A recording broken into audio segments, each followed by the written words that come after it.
KPM.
Assalamualaikum dan salam sejahtera kepada anda semua yang sedang menyaksikan Didik TV KPM. Apa khabar semua? Saya mengharapkan anda dalam keadaan yang sihat sejahtera. Okey, sebelum kita teruskan pembelajaran kita hari ini, tadi anda dilihat satu lakonan mengenai mata pelajaran kita yang pastinya akan diterangkan oleh guru kita. Baru saja kita lihat profil beliau sebentar tadi. Jadi Ifan nak persilakan di sini Cikgu Ahmad Baihaqi Muhammad Yunus. Silakan Cikgu, apa khabar? Okey, cikgu kita dari Sekolah Menengah Kebangsaan Mahmud Raup Pahang. Okey. Cikgu, cikgu sihat alhamdulillah hari ini. Sihat alhamdulillah. Baik, cikgu pun nampak bersemangat dan bertenaga hari ini. Jadi, mungkin kita boleh teruskan dengan penceritaan mengenai kita punya gimmick hari ini, cikgu. Baik, pertama sekali hari ini kita akan belajar satu tajuk yang cukup menarik, yang cukup bermakna untuk kita kenali apakah itu sejarah.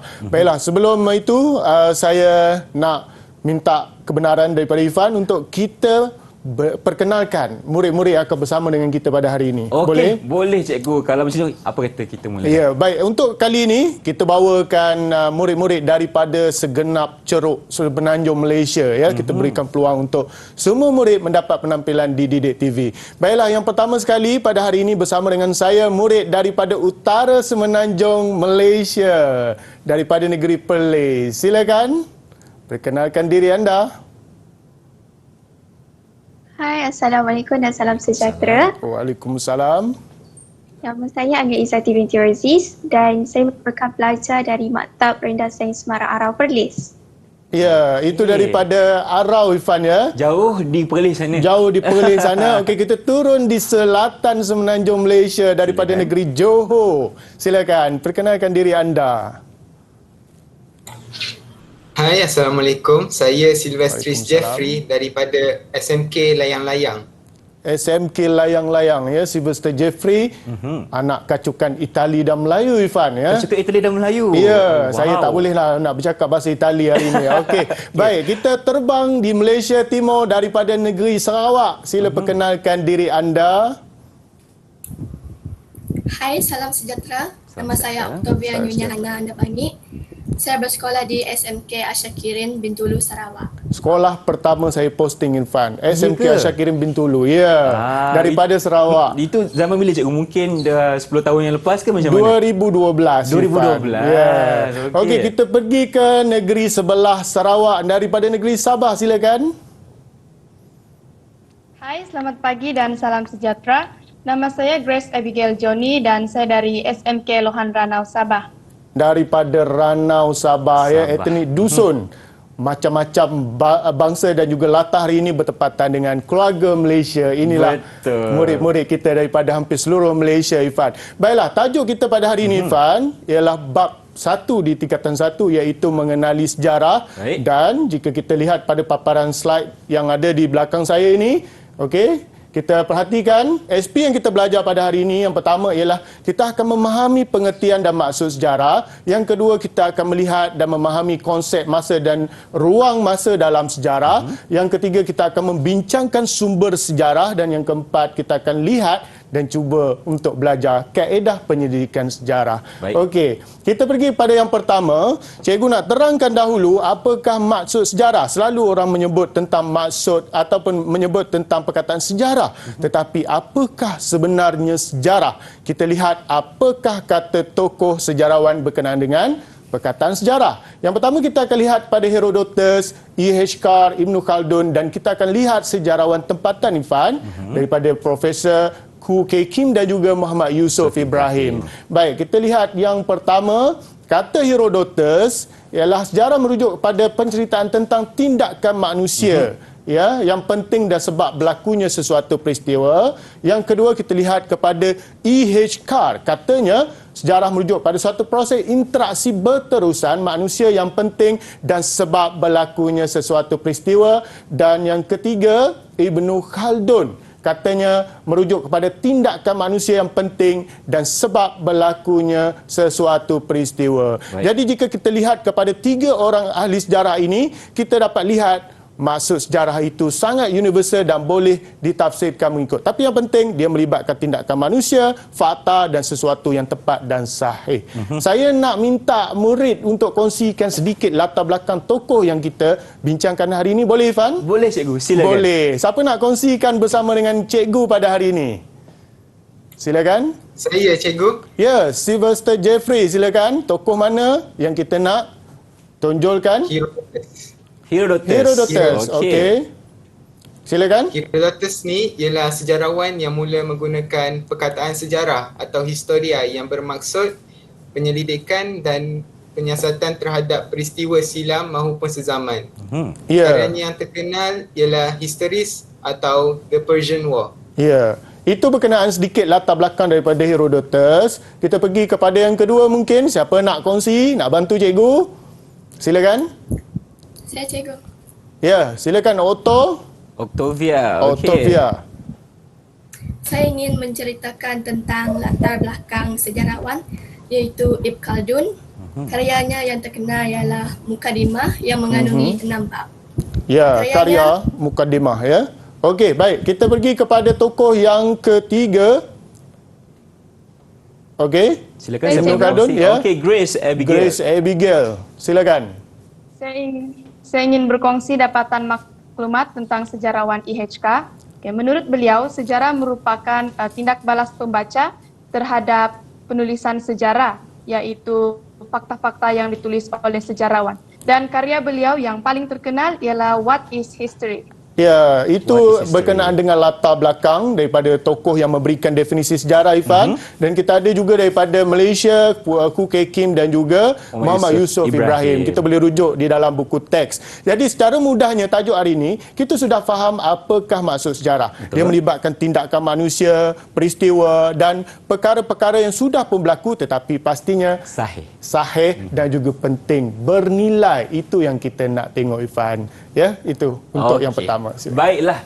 Nampaknya kita dah tahu maksud sejarah yang mana telah diceritakan oleh cikgu dan anak muridnya. Sekarang ni kita nak berehat seketika, kembali selepas ini di Slot Mendengar Rendah Didik TV KPM. Jangan ke mana-mana.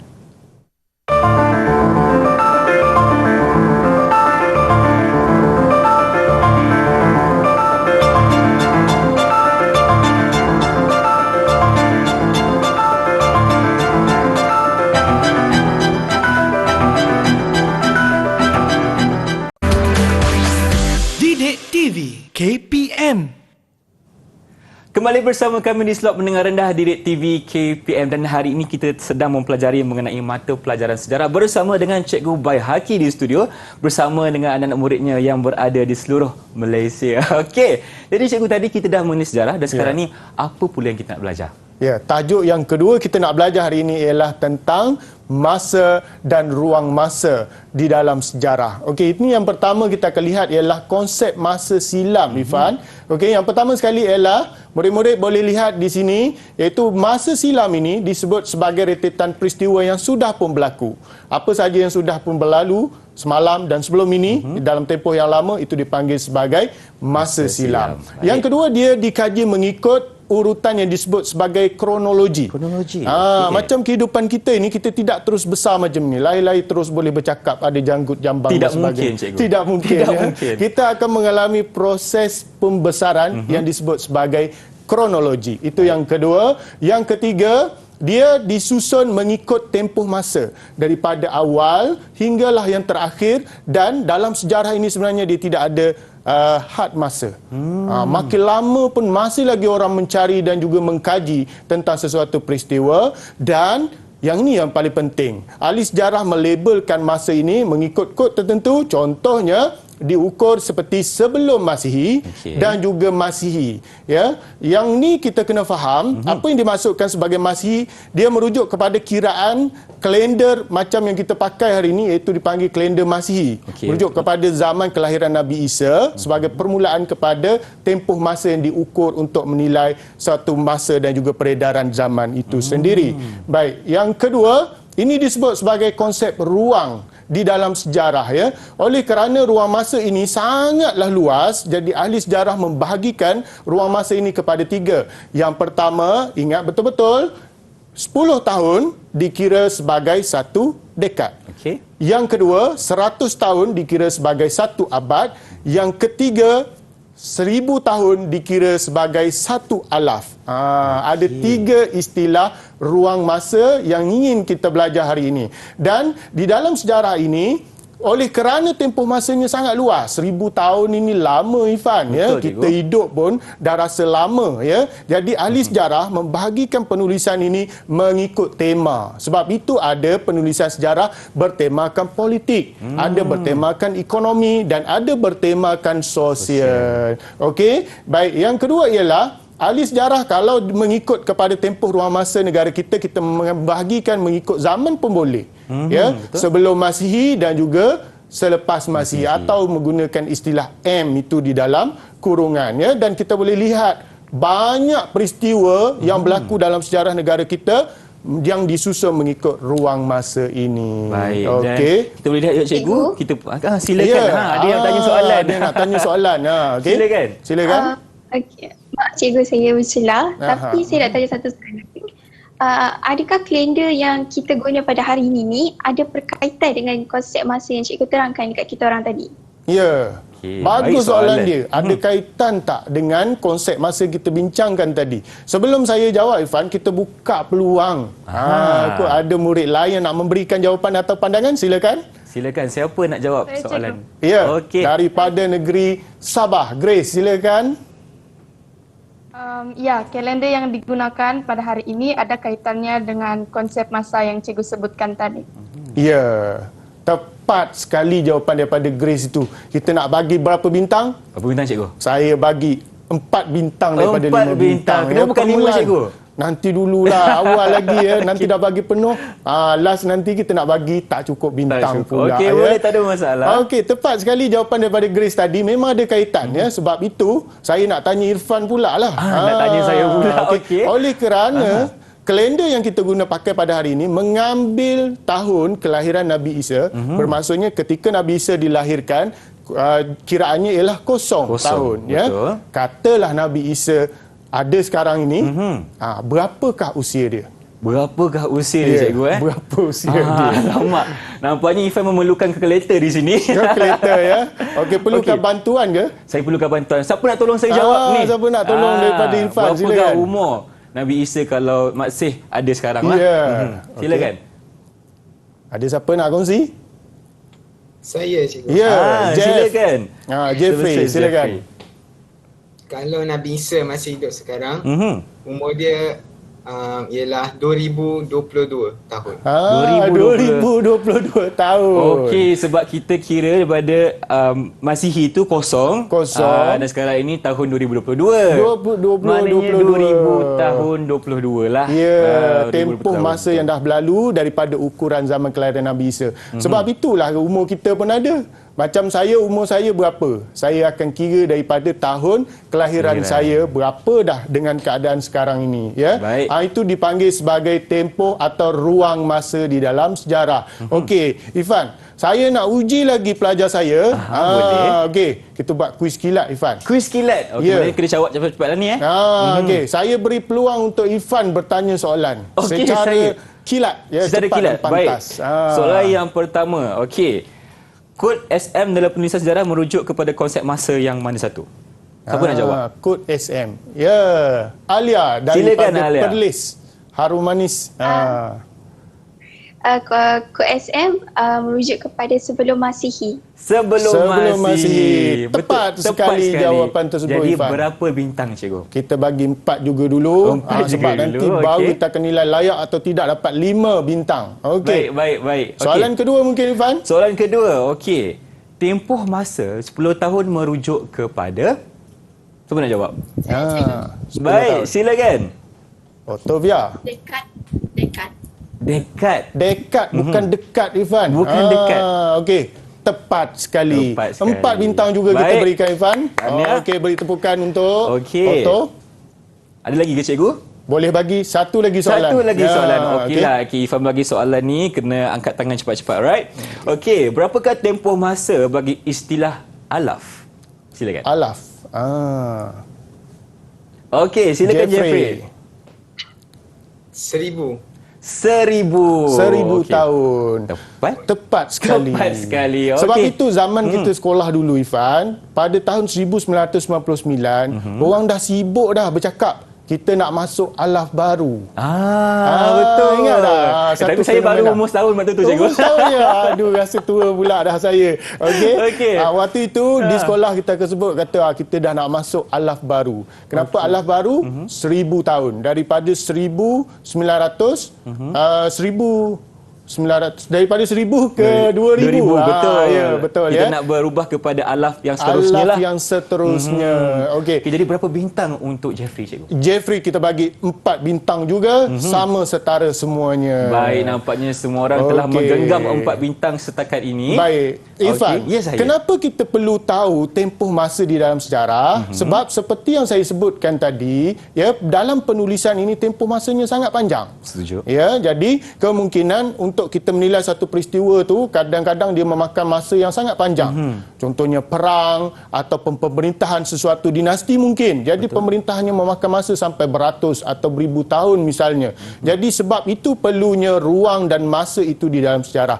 Dan di depan kita ini sebenarnya juga pentingnya kita tahu ruang dan tempoh masa. Sebab untuk kita menilai, kadang-kadang artifak atau penemuan arkeologi misalnya, dia memakan masa yang lama. Jadi untuk kita lihat kualitinya, tempoh masanya, kaitan dengan kehidupan pada masyarakat terdahulu, penting untuk kita kuasai konsep ruang dan masa di dalam sejarah. Okey, nampaknya cikgu penting sekali untuk kita tahu. Yang paling penting Sifat rasa adalah kita kena pastikan kronologi yang ada terhadap satu perkara itulah, betul tak, cikgu? Ya, betul. Sebab kita nak pastikan sama ada berapakah usia barangan-barangan artifak sejarah ni. Ya, betul. Ya. Jadi setiap kehidupan kita pun, kalau kita nak mencatatkan sejarah kita sendiri, kita boleh menyusun mengikut kronologi. Okey, cikgu, kalau Irfan nak tanya satu soalan, cikgu. Boleh. Kalau kita nak buat diari, itu adakah dikira sebagai kita mengikut ruang masa sejarah? Betul. Diari ialah contoh kita merakamkan sejarah diri kita dalam bentuk kronologi dan urutan masa. Sebab itu kita ada tarikh. Betul. Ya? Kalau kita lihat orang putih, dia menulis diari, dia mesti setiap catatan dia itu ada tarikh dia. Ada tarikh. Kesilapan terbesar kita ialah selalu kita tidak meletakkan tarikh dalam penulisan kita.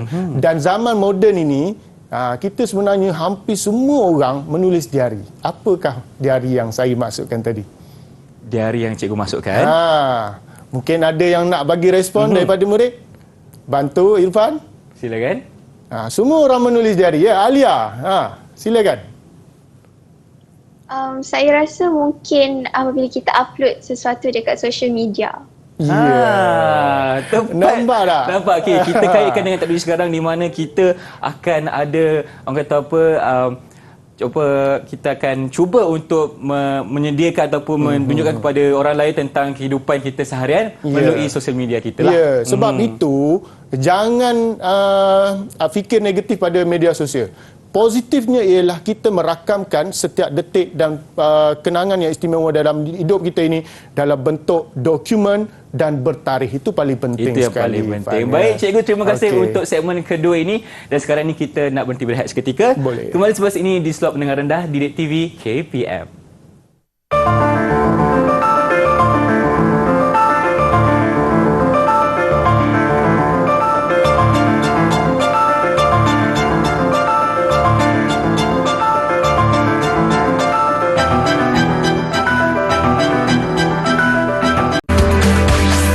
Didik TV KPM.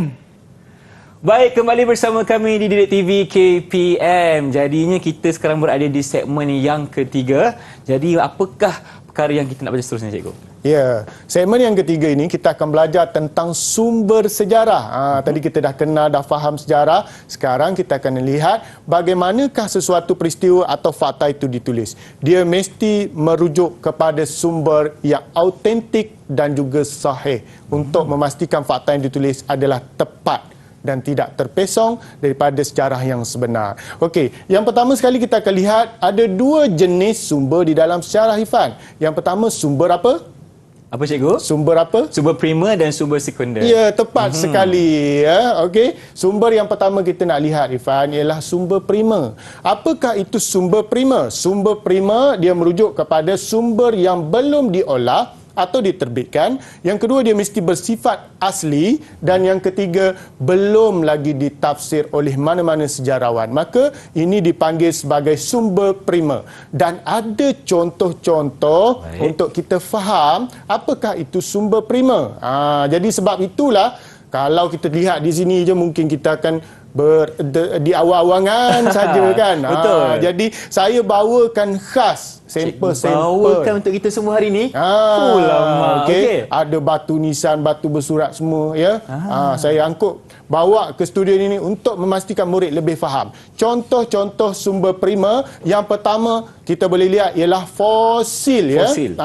Di tepi Ifan itu ada satu contoh fosil. Ini ke, cikgu? Ya. Okey, baik. Okey. Itu model saja ya, bukan milik individu sebenar ya.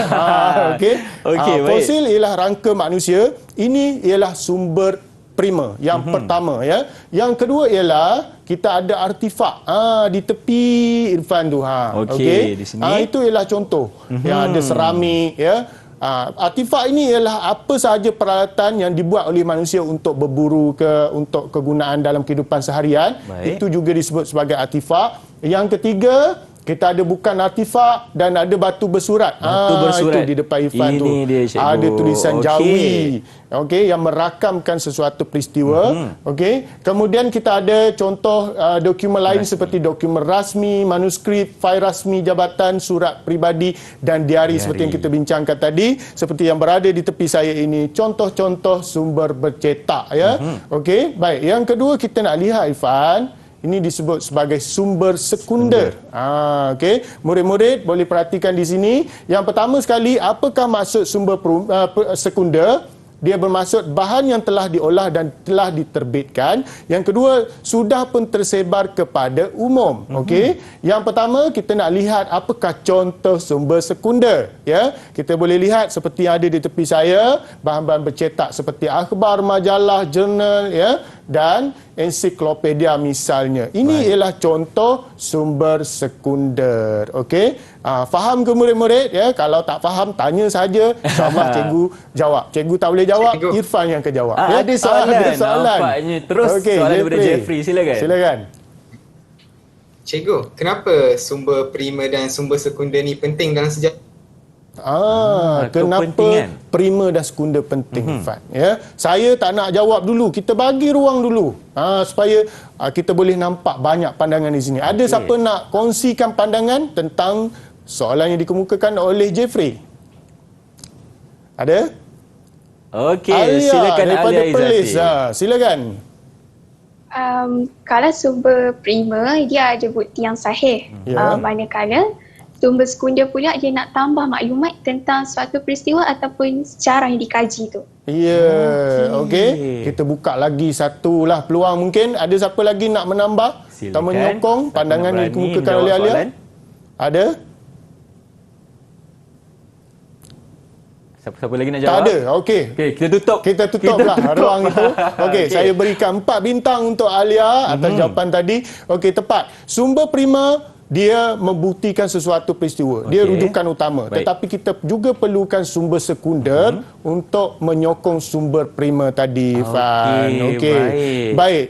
Sekarang ini di depan saya dah kongsikan. Betul. Sebenarnya saya ada tugasan juga untuk murid-murid yang bersama dengan saya hari ini. Okey, kita nak kongsikan apakah sumber yang ada di sekeliling rumah anda atau yang anda boleh dapatkan untuk kita kongsikan. Okey? Boleh kita tunjukkan serentak tak? Cuba angkat. Kita nak tunjukkan apakah bahan yang kita nak kongsikan pada hari ini. Ada dokumen. Irfan dia nampak sijil lahir pun ada kat situ. Sijil lahir pun ada ya. Pastinya bukan sijil lahir Irfan ya. Bukan. Saya Bukan, ingat ada dekat Okey. saya. Kena simpan elok cikgu, itu bukti sejarah saya. Ya, Sejarah okey, kelahiran kena saya. simpan ya. Okey, nampak tak ada kipas sate di situ, ada majalah. Okey, kita nak tahulah apa yang diorang kumpulkan itu, Irfan, boleh? Boleh, cikgu. Okey, Silakan. saya persilakan. Siapakah yang nak kongsikan bahan yang pertama? Sumber apakah, contoh apakah yang anda ingin kongsikan? Prima Silakan. ke, sekunder ke, silakan. Sila. Saya cikgu. Okey. Ya? Ottovia. Ottovia. Silakan. Okey, ini adalah contoh sumber yang saya perolehi, iaitu majalah. Majalah ni adalah dalam kategori sumber sekunder. Ya, sumber sekunder, Irfan. Okey. Majalah, okey. Itu ada pinggan di situ. Okey. Ini pula adalah contoh sumber seperti artifak, iaitu pinggan. Pinggan ni adalah dalam kategori sumber prima. Sumber prima, prima. ya, Okey. pinggan mangkuk ya. Mungkin ada nilai sejarah sendiri cikgu Ada terhadap ya. pinggan tersebut. Okey. Baik, siapa lagi yang kedua nak kongsikan? Silakan. Ya, Silakan Alia. Alia Izzati. Okey, kat tengah saya sekarang ni ada satu contoh manuskrip. Manuskrip ni tergolong dalam sumber prima, di mana manuskrip maklumat yang ditulis sama ada atas kertas ataupun atas daun lontar yang macam saya pegang sekarang ni. Okey. Ada maklumat, macam ada tulisan lah kat situ. Ada tulisan ke? Ada juga. Tulisan apa tulisan tu? apa tu? Saya macam tertanya lah apa yang ditulis di situ Saya tulis alif bata. Okey. Ya, alif bata. Huruf Okey, Jawi, daun lontar ini salah satu contoh, Ifan. Zaman dahulu tidak ada lagi kertas, ya. Jadi sebab itulah masyarakat pada zaman tersebut menulis di atas bahan-bahan seperti ini, batu, daun lontar, sebab tidak ada medium untuk mereka gunakan untuk menulis sesuatu catatan, ya. Okey. Baik. Yang ketiga. Cikgu, sebelum kita teruskan yang ketiga, berapakah bintang untuk Ottovia dan Alia, cikgu?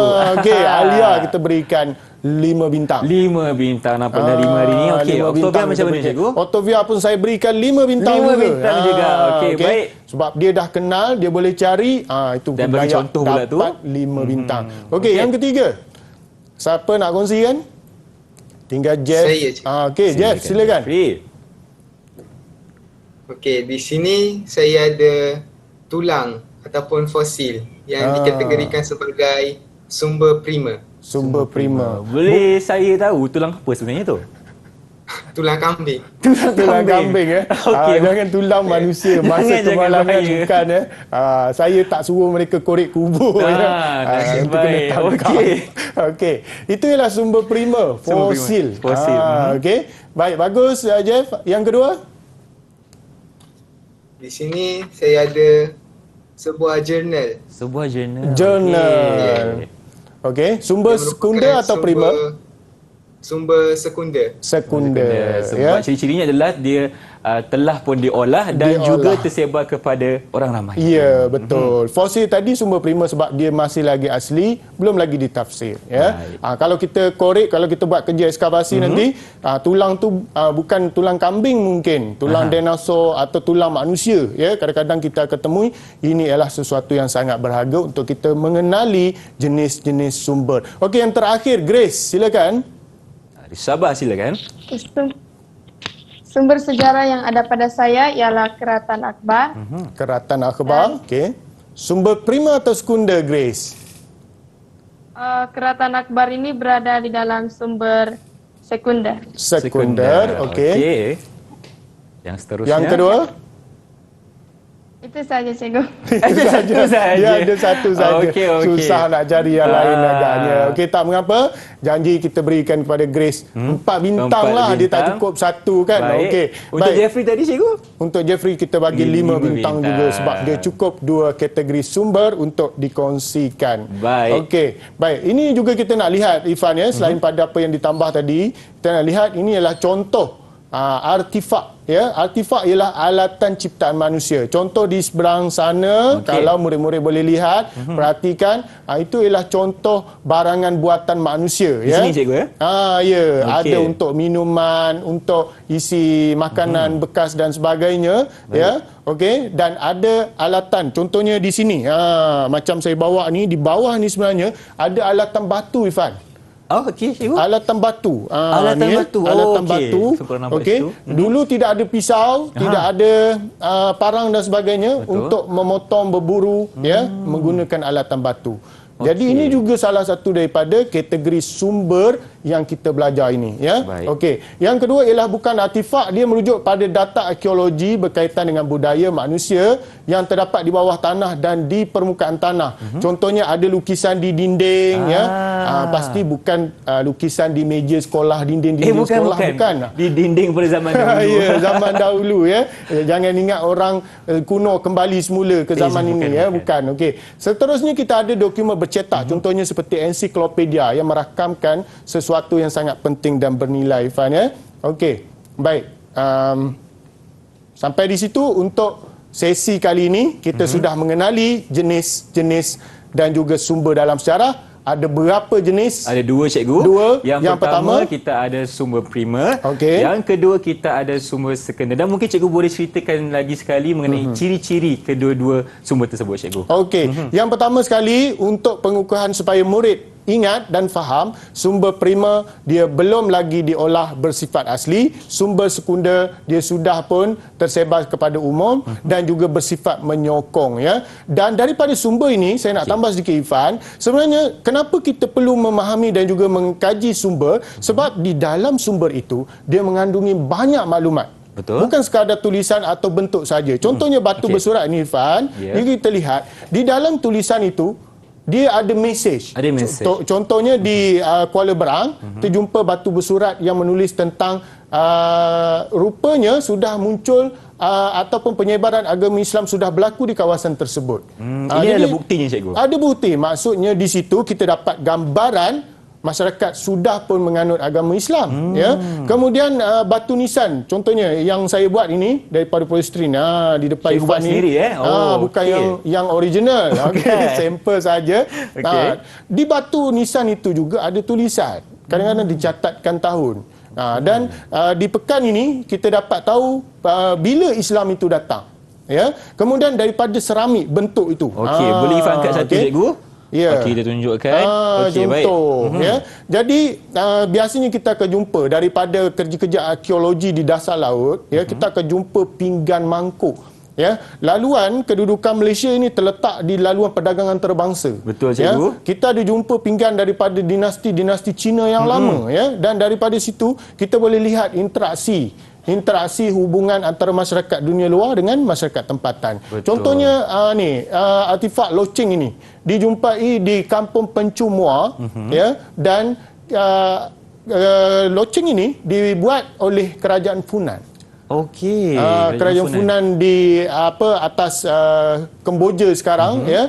Itu maksudnya kita boleh nampak interaksi perdagangan itu sudah berlaku dengan masyarakat di Muar Johor Muar ini. Johor. Jadi sebab itu sumber ini sangat penting.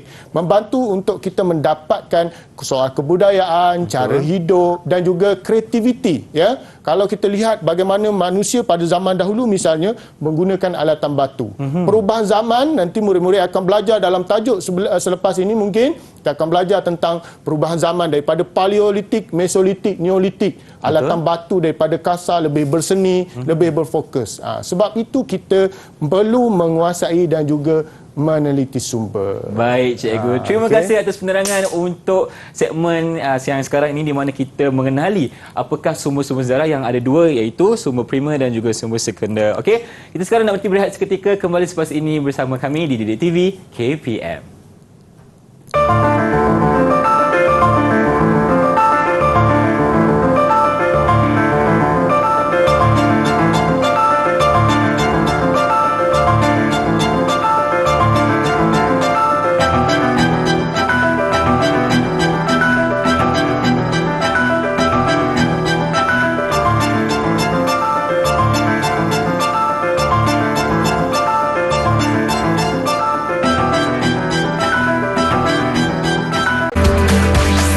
Didik TV KPM. Kembali bersama kami di Didik TV KPM dan sekarang ini kita berada di segmen yang kita akan kongsikan kepada anda semua, iaitu apa, Cikgu? Okey, segmen yang keempat ini kita akan perhatikan tajuk kaedah penyelidikan dalam sejarah. Baik. Ya. Okey, buat makluman dan juga pengetahuan murid-murid, terdapat 3 kaedah penyelidikan dalam sejarah, ya. Susah Ifan, ahli sejarah ini nak dapatkan sesuatu maklumat. Jadi sebab itu kaedah itu perlu berbeza, ya. Okey, yang pertama sekali kita ada kaedah bertulis, yang kedua kaedah lisan, yang ketiga kaedah apa, Ifan? Arkeologi. Arkeologi. Okey, kita lihat yang pertama, kaedah bertulis, ya. Okey, kaedah bertulis ini dia merujuk kepada kajian terhadap sesuatu peristiwa daripada maklumat pada sumber yang dipahat atau ditulis. Sebab itu kita bawa contoh batu bersurat tadi, okey, dan juga daun lontar yang dikongsikan oleh Alia, ya. Yang kedua ialah ada maklumat yang tidak direkod secara bertulis, tetapi ada dalam ingatan dan pengalaman manusia. Baik. Jadi itu juga kita boleh jadikan sebagai satu sumber rujukan, dan untuk mendapatkan maklumat tersebut kita boleh menggunakan kaedah lisan. Lisan. Okey, kaedah lisan ini perlu melalui proses temu buat. InsyaAllah kalau ada masa kita cuba buat satu simulasi sebentar lagi. Okey, yang ketiga ialah satu kaedah. Bertulis pun tidak ada, ya. Lisan pun semua orang tak ada hidup pada zaman 5,000, 10,000 tahun dahulu. Betul. Caranya ialah kita dapatkan maklumat melalui kaedah arkeologi. Okey. Kaedah ini digunakan secara saintifik untuk mencari maklumat sejarah daripada bahan tinggalan sejarah, ya. Okey, baik, kita lihat yang pertama. Ini ialah proses kaedah bertulis. Kita perlu menyusun beberapa kaedah. Yang pertama sekali, kenal pasti sumber, Rifan. Okey. Yang kedua, kita perlu mendapatkan dan mengesahkan sumber bertulis tersebut daripada arsip ke, perpustakaan ke, atau milik individu perseorangan. Okey. Yang ketiga, kita kumpul dan kita simpan sumber yang diperoleh. Kemudian yang keempat, kita menggunakan peralatan yang sesuai, sebab ada sumber-sumber yang lama ini dia sangat sensitif, mudah rosak sebagainya. Jadi kita tidak boleh mengambil dengan kasar. Kadang-kadang kita perlu ambil fotokopi saja, ya. Yang penting maklumat itu kita boleh dapat untuk kita buat analisis yang terakhir. Ini ialah proses kaedah bertulis. Yang kedua ialah proses kaedah lisan, ya. Yang pertama, tahap yang pertama perlu buat persediaan dulu. Kita kena tentukan apa, Ifan? Tokoh dulu. Tokoh dahulu. Siapa kita nak buat temu buat. Kenapa kita nakkan dia? Sebab ada maklumat penting, dia ada prestige, ada pengaruh, ada kedudukan yang melayakkan dia memberikan maklumat dan juga info. Yang kedua, kita perlu buat rakaman temu bual. Kenapa kita tidak boleh tanya saja? Sebab kalau kita tanya saja, tak ada bukti, Cikgu. Tak ada bukti. Yang kedua, sifat kita ni mudah lupa. Betul. Tadi kita dah dengar, balik lain orang cerita, lain kita Dia tulis. bagi A, kita tulis B pula. Ya, sebab itu Susah. kita perlu rakam, perlu rekod sama ada melalui visual ataupun audio, Ifan, ya, untuk memastikan maklumat itu tepat dan tidak terpesong. Baik. Yang ketiga ialah kita perlu proses rakaman itu. Cerahkinkan apakah maklumat yang kita nak daripada temu bual tersebut. Ini ialah proses kaedah lisan. Yang ketiga ialah proses kaedah arkeologi. Murid-murid lihat di sini, ini ada contoh di dalam buku teks pun kita boleh lihat bagaimana proses arkeologi itu dibuat mengikut prosesnya yang tersendiri. Contohnya ada perancangan grid. Yang ni prosesnya kalau saya boleh ceritakan begini. Bila ahli arkeologi ni nak membuat kerja-kerja ekskavasi, maksudnya kerja cari gali, mereka akan pergi ke lokasi sama ada di gua ke atau kawasan dipercayai ada penempatan manusia pada zaman dahulu. Jadi kita akan menggunakan peralatan. Contohnya peralatan macam kita kesan periuk api itu. Okey. Jadi ada logam atau objek di dalam tanah, maka mereka akan menandakan kawasan itu. Okey. Tandakan dengan penandaan grid, kemudian dia akan tanda ukur dengan benang ke dan sebagainya, kemudian barulah kerja-kerja cari gali itu dibuat, ya, dikorek dengan sangat teliti dan memakan masa kadang-kadang bertahun, Ifan. Bukan pergi korek-korek terus jumpa sampel, betul. ya, bukan. Okey, itu ialah contoh bagaimana kaedah arkeologi. Okey, ini ialah contoh kerja-kerja di makmal arkeologi. InsyaAllah kita akan buat satu simulasi sebentar lagi. Ada 2 simulasi yang cikgu janjikan. Ya, okey. Ini Baik. ialah arkeologi bawah air. Saya nak terangkan dahulu. Ini ialah salah satu cabang yang baru dalam arkeologi di Malaysia. Sebelum ini kita buat di daratan. Sekarang ini, bila kita lihat banyak kapal-kapal karam dan juga tenggelam yang memerlukan kita buat kerja-kerja kajian untuk pastikan semua sumber itu tidak terhapus begitu saja. Ya, jadi kajian ni, arkeologi ini dibuat untuk mengetahui tentang peninggalan manusia yang terdapat di dasar laut, sungai atau tasik melalui kapal dagang yang melalui laut tersebut. Yang kedua ialah dia dari segi tekniknya kita perlu sesuaikan sebab di dasar laut ini macam yang kita buat di awal rancangan ini sangat sukar, Ifan. Memerlukan kos, peralatan, kemahiran. Kalau Ifan boleh tak menyelam scuba? Kita kalau tak cuba tak tahu, cikgu. Kalau diberi peluang, saya akan cuba juga. Ya, saya kalau diberikan tong oksigen, saya berani cuba. Betul. Kalau menyelam gitu saja, saya tak berani. Tak apa, kita keluar balik lah, cikgu. Okey, baik. Inilah contoh. Kita ada universiti, contohnya Universiti Malaysia Sabah, ya, mempopularkan kerja-kerja cari gali untuk kita pastikan khazanah negara itu tidak terlupus begitu saja. Inilah contoh proses kaedah arkeologi bawah air. Ya, ada penandaan grid ekskavasi. Di dalam buku teks diberikan gambaran bagaimana proses itu dibuat, kemudian menggunakan peralatan menyelam. Yang ketiga ialah kita buat fotografi. Sebab tadi kita tengok tadi bukan dia selfie. Bukan. Penting kita nak tengok kedudukan bahan itu di dasar dan tapak asal bagaimanakah keadaannya. Melalui fotografi. Ya. Yang keempat ialah kita akan menggunakan kaedah paip udara. Sebab ada kawasan ataupun artifak yang ada di dasar laut sudah diselaputi lumpur. Lapisan tanah itu perlu dibuang. Macam mana nak guna cangkul di dasar laut, Ifan, ya? Kita menggunakan paip udara. Disedut ke atas untuk memastikan artifak tidak rosak dan diletakkan di atas satu permukaan, diapungkan menggunakan peralatan untuk diangkat ke permukaan paras laut. Itu ialah contoh proses arkeologi bawah air. Okey. Baik, Irfan. Sekarang saya nak bahagikan murid saya ni kepada 2 kumpulan. 2 kumpulan, okey. Okey, kumpulan yang pertama akan cuba buat kaedah bertulis. Okey. Kumpulan yang kedua akan buat kaedah lisan. Okey, sementara kaedah bertulis menyiapkan tugasannya mengikut proses yang saya dah ajar tadi, saya nak satu kumpulan buat kaedah lisan. Okay. Jadi kita nak jadikan Irfan sebagai orang Sumber. Saya jadi orang Sumber hari ni? Orang Sumber. Okey, Sebab boleh. Irfan ini figura yang cukup tersohor jugalah. Berbanding dengan saya ini. Okey, boleh Irfan? Boleh, cikgu, tak ada masalah. Boleh. Ini simulasi je kan? Boleh, tak ada masalah. Okay. Kita bagikan 2 kumpulan. Yang pertama, Jeffrey dan juga Alia akan buat tugasan kaedah bertulis. Yang kedua ialah Otto dan juga Grace akan buat kaedah lisan. Baik. Okey, dah bersedia ke murid-murid? Otto dah bersedia? Okey, nampak dah ada. Okey, dah bersedia. Alright. Okey, silakan Otto. Dan Grace akan mencatat maklumat, ya. Okey, silakan. Okey. Selamat sejahtera, Encik. Saya ingin Betul. bertanya tentang latar belakang Encik. Apakah nama penuh dan bilakah Encik dilahirkan? Okey, saya kena jawab ni. Saya orang semua ni. Okey, kena okey. jawab, ya. Baik.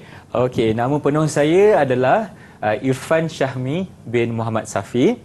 Okey, tarikh lahir saya adalah 11 Ogos 1998. Tahun tak tipu ya? Tak tipu, saya memang muda Memang lagi. nampak muda lah. Memang nampak muda. Okey, boleh. Teruskan Okey. Otto. Okey, soalan saya kedua ialah bolehkah Encik ceritakan tentang sejarah awal pendidikan? Sejarah awal pendidikan. Okey. Kalau macam tu kita mulakan dari sekolah rendah boleh cikgu Boleh. Okey, kalau sekolah rendah saya daripada tahun 2005 sehingga 2010, saya bersekolah di Sekolah Kebangsaan Seri Negeri Langkawi. Langkawi. Saya orang Kedah. sana. Saya orang Kedah cikgu. Okey.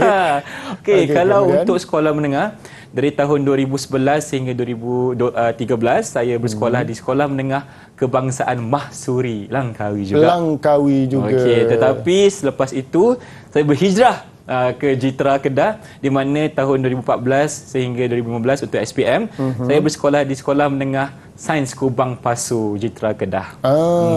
Okey. Mungkin ada lagi soalan Otto atau sudah habis temu bual? Okey. Ada. Adalah Soalan banyak. Okey, banyak soalan ni. Tak apa, berikan Okey. soalan saya cuba jawab Silakan. dengan baik. Okey. Soalan yang terakhir ialah apakah kejayaan terbesar dalam kejayaan Encik sekarang?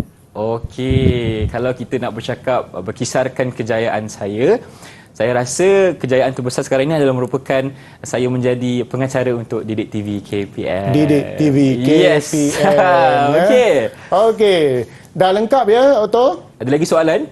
Tak ada. Okey. Tak ada dah. Baik, Okey. kita nak tengok apakah maklumat yang dirakamkan oleh Grace. Silakan. Okey, silakan Grace. Baiklah, saya akan berkongsi maklumat, hasil dapatan maklumat bersama temu bual dengan Encik pengacara tadi. Okey.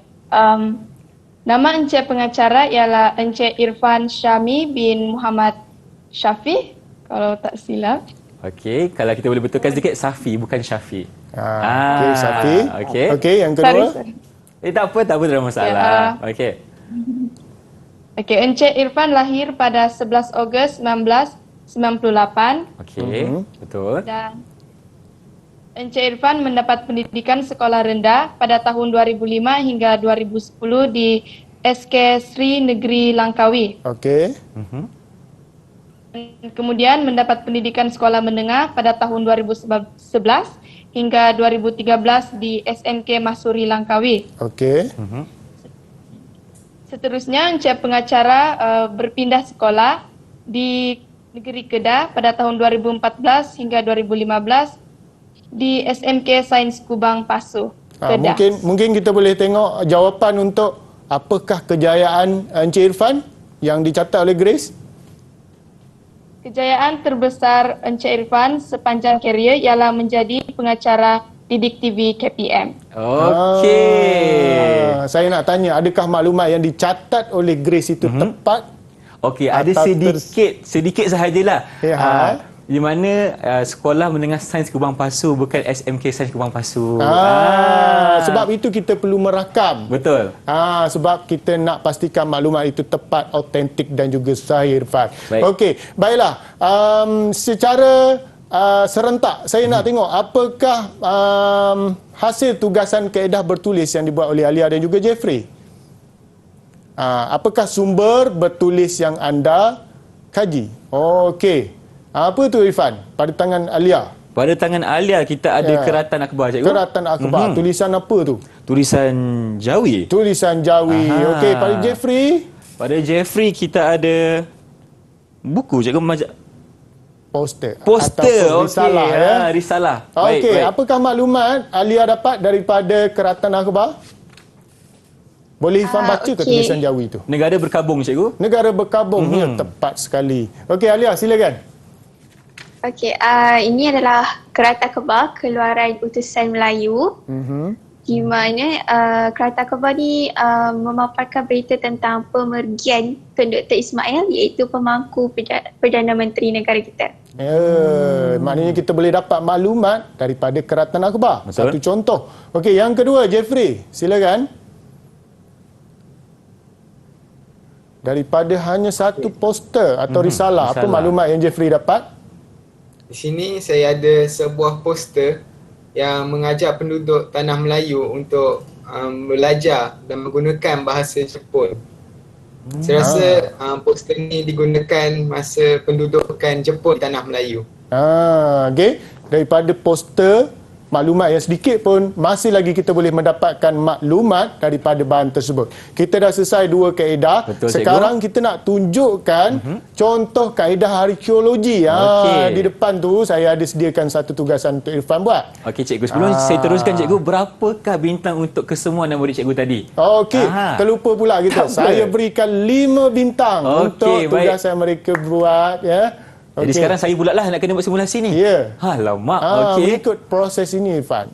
Baik. Okay. Kerja-kerja di makmal arkeologi. Okey, di sini ada apa cikgu? Kita buat pemunggahan.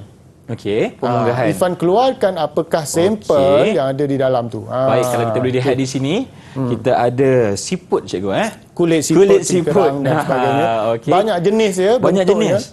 Okey, boleh Irfan keluarkan, letakkan di atas. Baik, okey, papan untuk kita buat proses yang kedua. Okey, Irfan keluarkan 1, 2, 3 dululah, okey. Okey. Nampak ada pasir-pasir kat sini. Jadi proses yang kedua ialah kita buat pembersihan. Gunakan berus Irfan ya, jangan guna klorok, sabun dan sebagainya. Jangan. Irfan tanya, kita boleh pakai berus yang macam mana cikgu? Berus yang lembut lah, sebab itu kita pakai berus. Sebab bahan artifak ini usianya sudah memakan masa yang sangat lama. Jadi dia sangat sensitif. Itu pun kena buat perlahan-perlahan Irfan. Pelan-pelan. Dibelai-belai dia. Macam sapu makeup jugalah ya. Faham. Sebab kita tak nak ada yang rosak. Ya, betul. Okey, kita bersihkan daripada kotoran.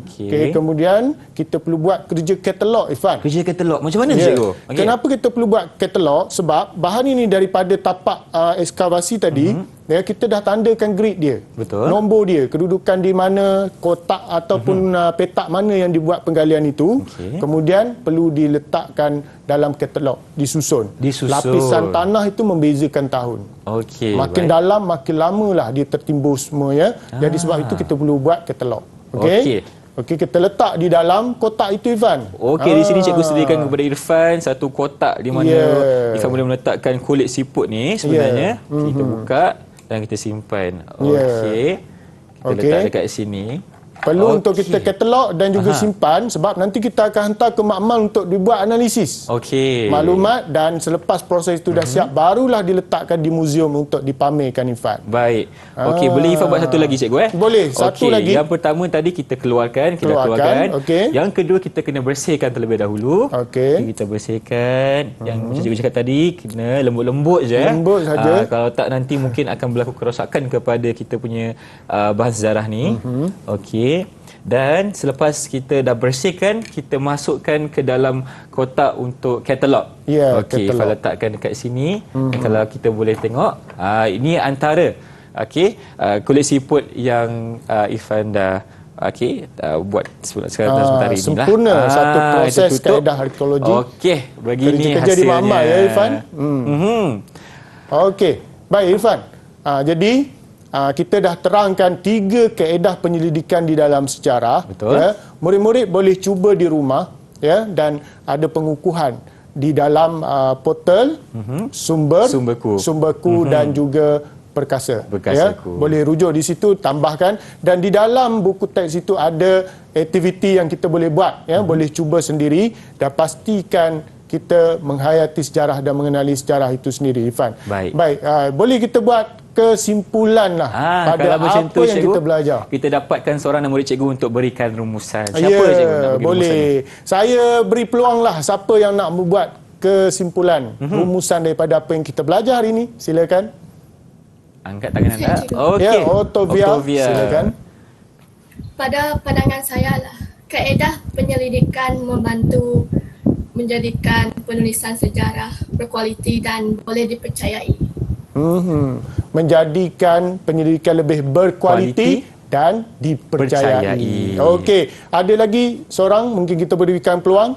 Sekarang untuk ni apa memberikan kata kita dapat kepentaksiran daripada cikgu mengenai prestasi keseluruhan daripada cikgu hari ini? prestasi. Baik, secara keseluruhannya daripada 5 bintang, saya berikan 5 bintang. Baik. Kalau dikira markah daripada 100, saya berikan 95 markah. 95 Ya, markah. atas kerja buat dan komitmen mereka, menunjukkan mereka faham dan menghayati apa yang kita belajar pada hari ini. Secara rumusannya pada hari ini, Fan, saya kongsikan kita dah faham apakah itu sejarah, mengenali konsep ruang masa dan juga sumber, kemudian kita cuba buat kaedah penyelidikan dan hargailah semua warisan khazanah negara seperti yang ada di depan anda pada hari ini. Betul. Kalau bukan kita hargai, siapa lagi cikgu Ya, Terima betul. kasih cikgu kerana bersama kami di Didik TV KPM hari ini.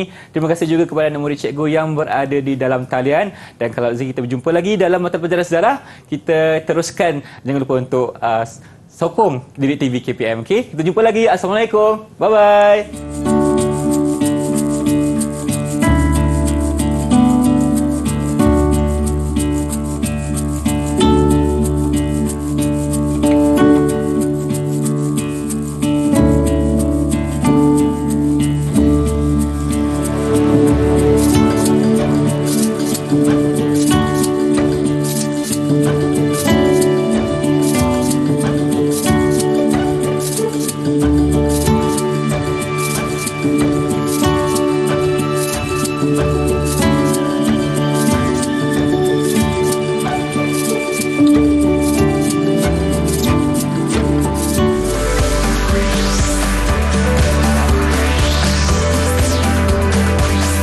Didik TV KPM